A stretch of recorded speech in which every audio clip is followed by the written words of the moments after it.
नमस्कार दोस्तों, India news के डिजिटल प्लेटफॉर्म पर आपका स्वागत है। मैं अभिषेक सिंह। पश्चिम बंगाल के मुर्शिदाबाद एक बार फिर चर्चा में है। इस बार चर्चा में है वक्फ बिल को लेकर हो रहे एक प्रदर्शन को दौरान जिस तरह से हिंसा हुई और फिर पश्चिम बंगाल में पुलिस को फ्लैग मार्च निकालना पड़ा। तमाम घंटों तक ये प्रदर्शन जारी रहा।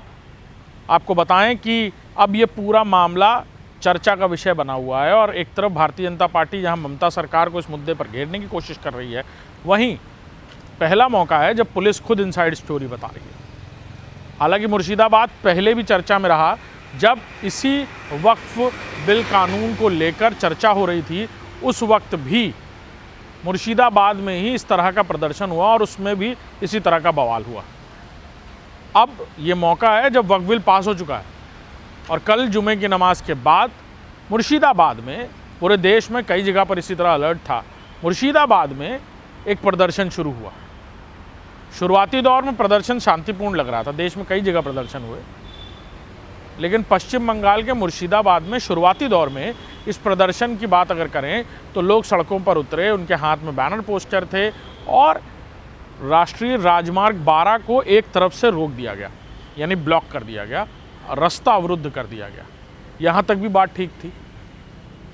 इसके बाद नारेबाजी शोर में तब्दील हो गई और भीड़ भी उस तरह बढ़ने लगी। प्रदर्शनकारी धीरे धीरे सड़कों की तरफ आने लगे।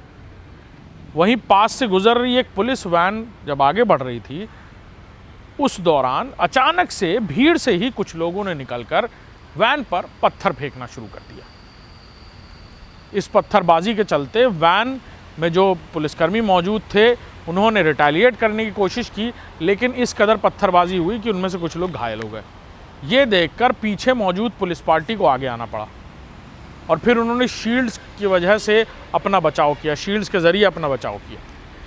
लेकिन ये तादाद और भी ज़्यादा तब बढ़ गई जब पीछे की भीड़ ने आगे की भीड़ का साथ देकर पत्थरबाजी चारों तरफ से शुरू कर दी।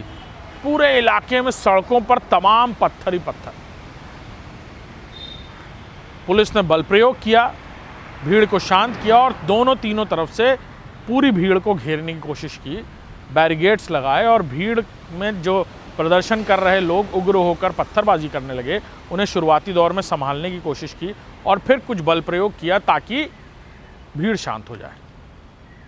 कई घंटों की मशक्क़त के बाद मुर्शिदाबाद में फ़िलहाल अब शांति है, लेकिन अंदर ही अंदर ये प्रदर्शन फिर सुलग रहा है, ऐसी भी जानकारियाँ मिल रही हैं। पुलिस पूरे इलाके में हर जगह फ्लैग मार्च निकाल रही है अपनी विजिबिलिटी दिखाने के लिए, ताकि उन प्रदर्शनकारियों के दिल में ये डर महसूस हो जाए कि यहाँ पर बड़ी तादाद में फोर्सेस हैं और अगर सड़क पर उतरकर वो इस तरह का हिंसक प्रदर्शन करते हैं तो उन्हें जवाब देना होगा, उन्हें भी जवाब झेलना होगा पुलिस का।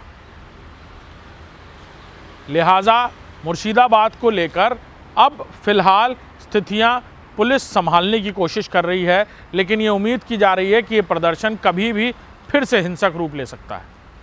आज सुबह भी कुछ लोग फिर से प्रदर्शन करने जा रहे थे, उन्हें पुलिस ने रोक दिया। अब ये कहा गया है कि शाम को प्रदर्शन करेंगे।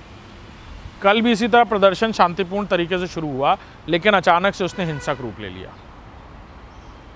मुर्शिदाबाद को लेकर कलकत्ता पुलिस की तरफ से बाकायदा अलर्ट जारी किया गया, यानी पश्चिम बंगाल पुलिस की तरफ से अलर्ट जारी किया गया है।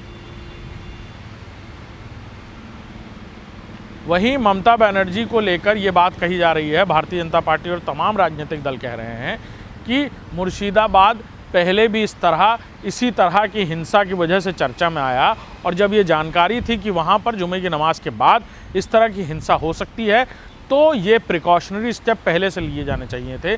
ममता बनर्जी चाहती हैं कि इस तरह के प्रदर्शन हो और ये बात पूरे देश में फैले। इस तरह के आरोप भारतीय जनता पार्टी की तरफ से वहाँ की सरकार पर, ममता बनर्जी जो मुख्यमंत्री, उन पर लगाई जा रही है। अब इस पूरे मामले को लेकर पूरे देश में भी ये कहा जा रहा है कि मुर्शिदाबाद जैसी घटना अगर मुर्शिदाबाद या आसपास के इलाकों में दोबारा होती है तो इसका असर पूरे देश में अलग अलग जगहों पर देखने को मिल सकता है। ये रूमर मॉन्गरिंग या ये अफवाहबाजी आगे भी फैल सकती है। लिहाजा इस पर पूरी तरह काबू किया जाए और आने वाली जुम्मे की नमाज़ों में भी पुलिस की तरफ से एहतियात बरती जाएगी। पूरे देश में इसी तरह अलग अलग जगहों पर ख़ास तौर पर मुर्शिदाबाद, पश्चिम बंगाल और उनके आसपास के जो राज्य हैं वहाँ के सेंसिटिव स्पॉट्स पर। नमस्कार।